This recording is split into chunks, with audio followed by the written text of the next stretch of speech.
Halo? Kau dah habis shopping belum? Belum, saya baru je nak tengok baju ni.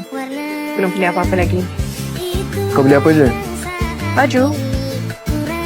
Berapa lai? Mungkin salah je. Selai je? Aku bagi kau kad.